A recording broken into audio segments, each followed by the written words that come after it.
coming in right now. Around 150 families in Kattukollai village of Vellore have received notices declaring their land as Waqf property. The current Waqf board members who send the notices say that they have records showing that it is Waqf property since 1954. And they're asking now for land rent from the villagers residing there. This is the village. These are the visuals. 150 families getting notices in Vellore. That is the breaking news we have right now. Not an unheard of situation. We've seen what happened in Kerala. Now you see what's happening in Vellore in Tamil Nadu. Waqf board claims entire Vellore village, 150 families getting notices. Listen to the reactions coming in.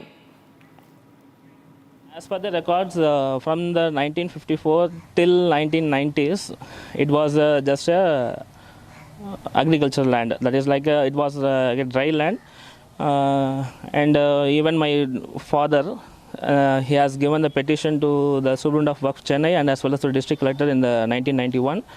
And they have not taken any steps to that.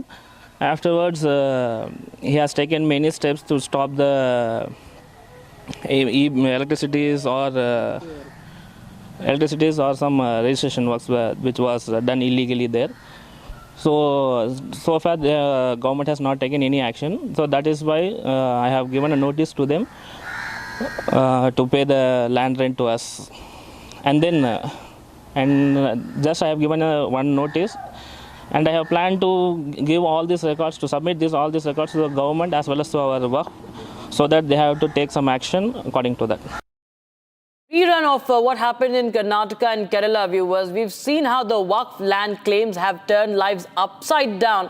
Hundreds of families have been affected already in Munambam of Kerala, in Karnataka's Vijaypura, and now you have Vellore. Sharda joins us live. She's en route, Vellore. Sharda, what are you picking up?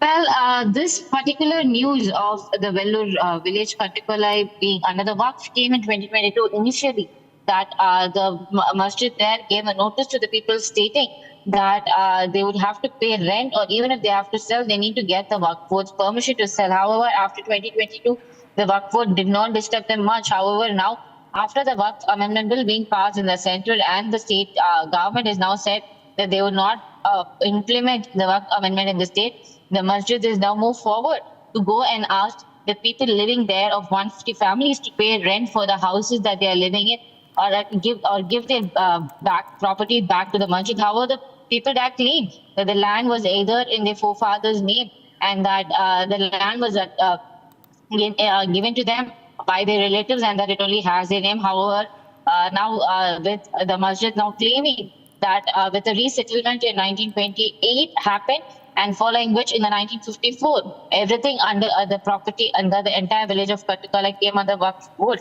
and which is near Vellore. I'm en route to Vellore to figure out if the Waqf board members are forcing the people to leave from there and relocate immediately, or if they would go around with them saying they have to pay the rent. However, these people are still in turmoil because that's the place they have been living for more than 150 years now, and it's expected that they would be fighting against the Waqf board in the next few days.